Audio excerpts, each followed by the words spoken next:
Salut les pâtissiers, aujourd'hui on va faire la fameuse recette du gâteau qui pleure, un gâteau au chocolat et chantilly ultra onctueux.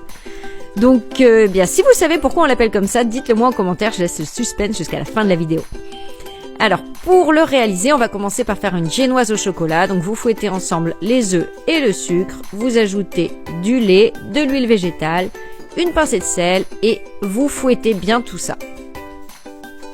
Vous ajoutez ensuite la farine tamisée, le cacao en poudre non sucrée et la levure chimique.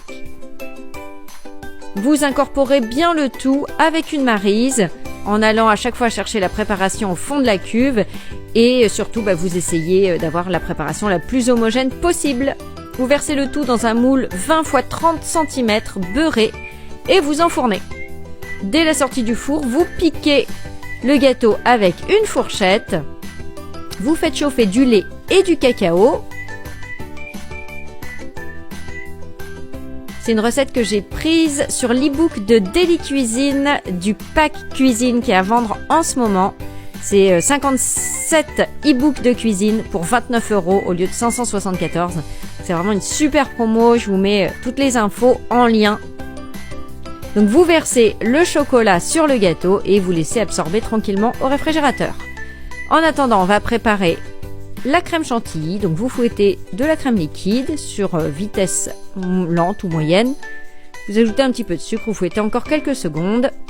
Et vous allez verser cette chantilly sur le gâteau. Attention, il faut que votre gâteau soit bien froid avant de mettre la chantilly, sinon elle va fondre.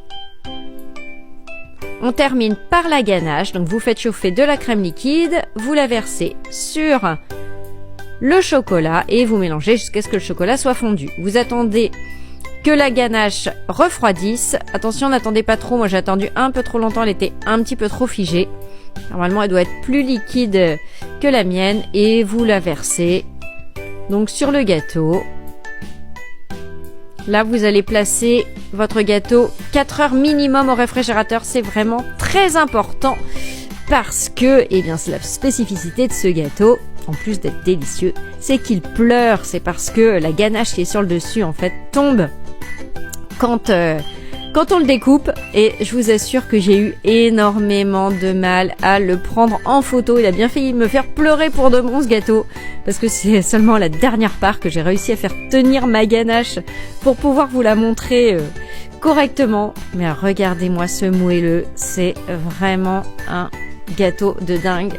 Cette génoise, je la referai clairement. J'avais jamais vu un moelleux pareil. Et moi je vous dis à bientôt pour une prochaine recette. Ciao!